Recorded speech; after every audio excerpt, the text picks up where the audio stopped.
Hello YouTube, Dave here again. Welcome to another Pathfinder 2nd edition video. Today I'm going to be flipping through the Pathfinder Society Guide. This is one of the books in the Lost Omens series for Pathfinder 2e.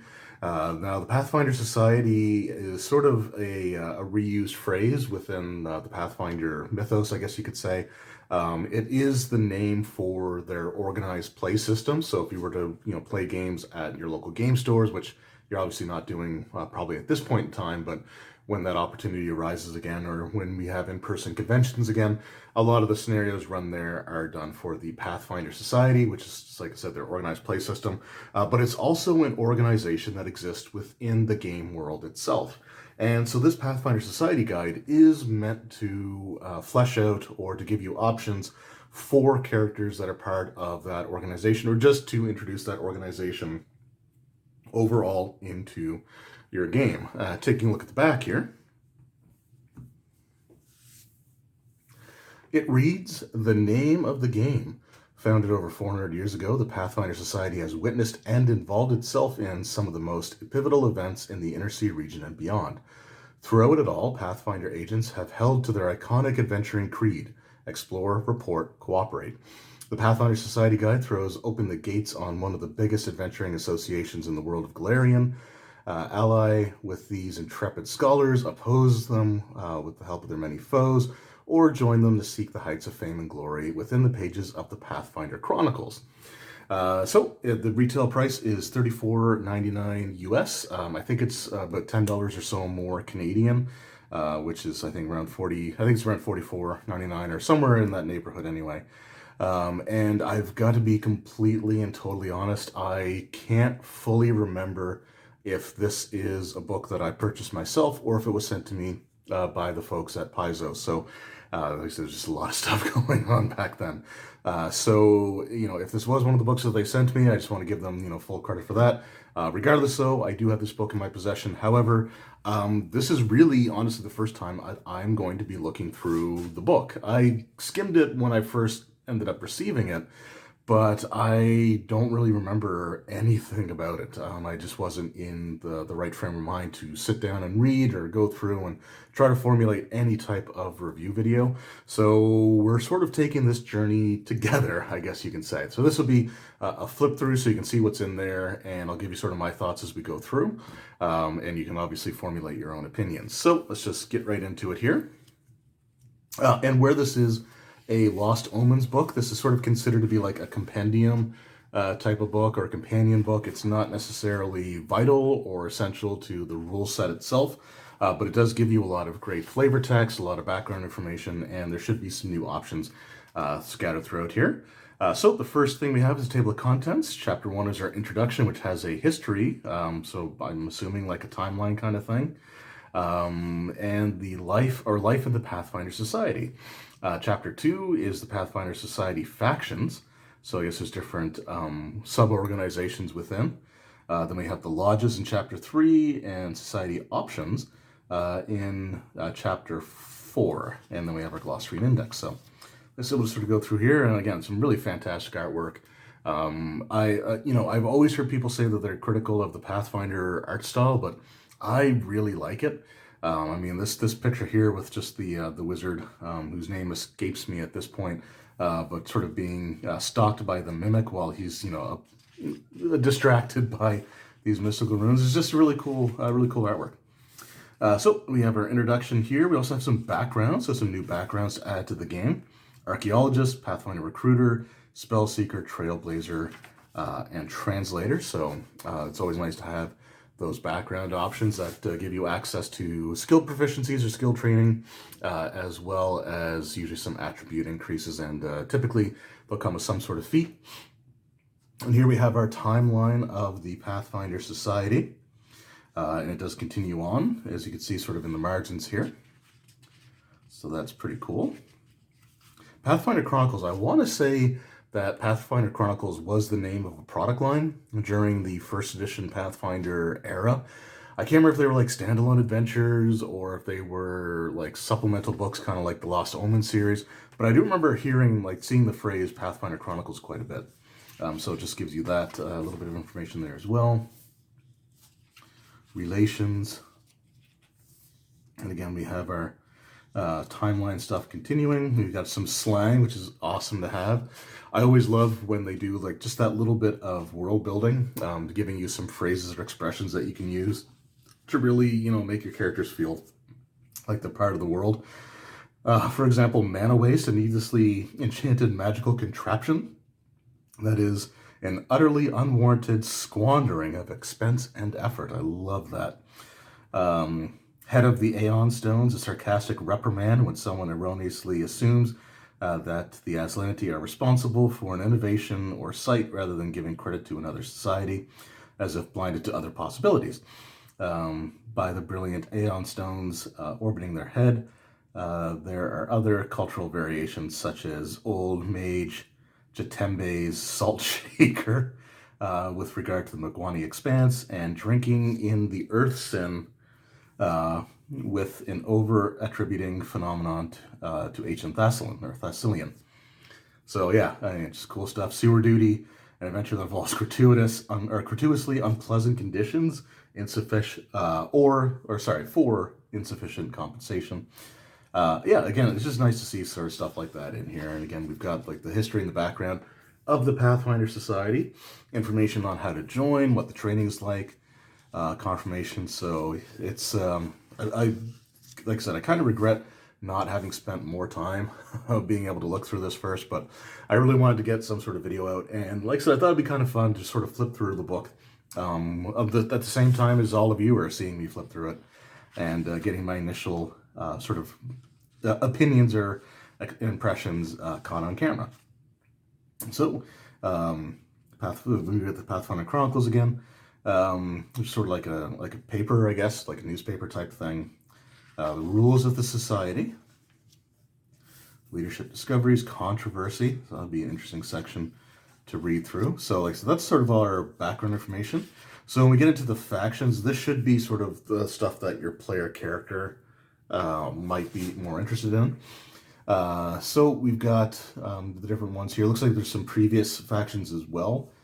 So the Dark Archive. Maybe they're still in here. These factions were active before the reforms that led to the current system. Okay. But they are at least mentioned. So we have Envoy's Alliance, and again, there's a lot of nice flavor text. It's one of the things that I really like about these Lost Omens books is they do a lot of, I love a lot of flavor. Especially with like the Pathfinder 2nd edition role-playing game is a really well-supported system. So there is stuff regularly coming out. It's not one of those things where we're only getting one sort of new book of options every 2 to 3 years. We're getting new stuff, every couple months, basically. So it's always nice to see like the emphasis on flavor text. But we do have some options here.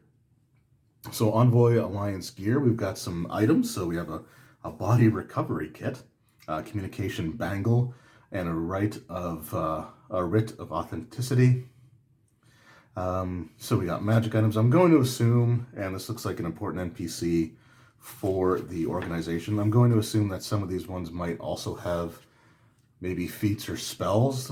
Even if they're all just items, it's fine as well. We have the Grand Archive. So it's a faction that dedicates its resources to the pursuit and preservation of knowledge. I forgot to mention what the other one was for. The Envoys Alliance faction evolved from the founder's core ideal of cooperation and the former Shadow Lodge faction of years past. Okay. So they're sort of basically just trying to work together. Grand Archive is more focused on preservation of knowledge. We got some new items here as well. So Boulder Head Bach. It's a hand held in one hand. Activate, one action, which is an interact action. No one is sure if Grom brews this multi-ale himself, but it seems to be an off-duty favorite of the Grand Archive faction leader. The brew packs a heavy punch. So let's see, for 1 hour, gain a +1 item bonus to saving throws against effects that make you stunned or stupefied. However, this comes, however, you also become less aware of your surroundings, taking -2 penalty perception. So that's kind of neat. Book Thief Brew, Chronicle Wayfinder, Stiletto Pen. It's a weapon. Okay.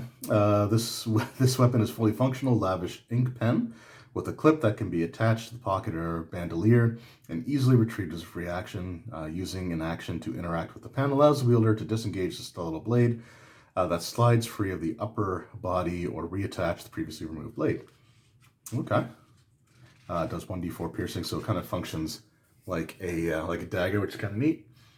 The waterproof journal. And then we have Gorham himself, who makes the brews.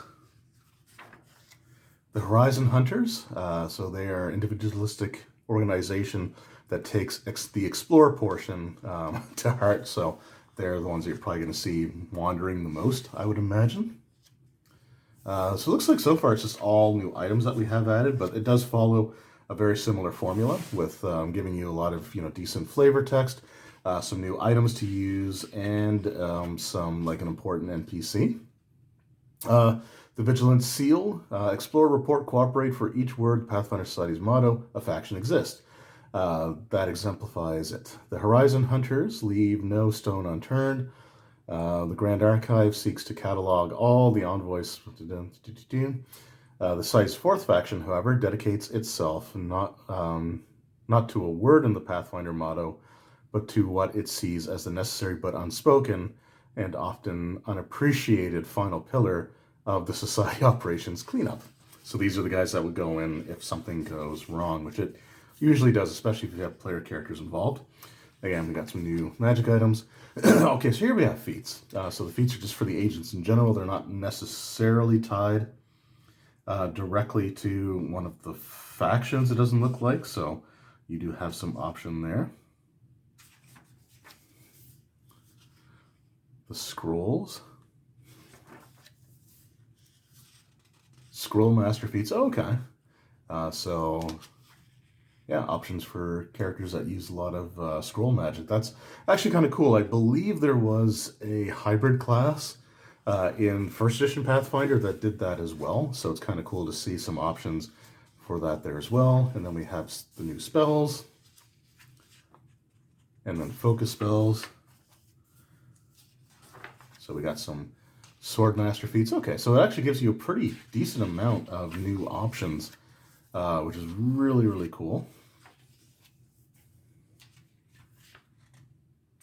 And it looks like just some more flavor here in a word that I'm not going to try to pronounce at this hour of the night. Pathfinder Society Lodges. So the Grand Lodge. Okay, so this sort of gives you the overview. So its name, its location, the captain, key members, allies, enemies, assets, and services. So it gives you sort of the information on the exact locations that the different factions might be based out of, which is really cool.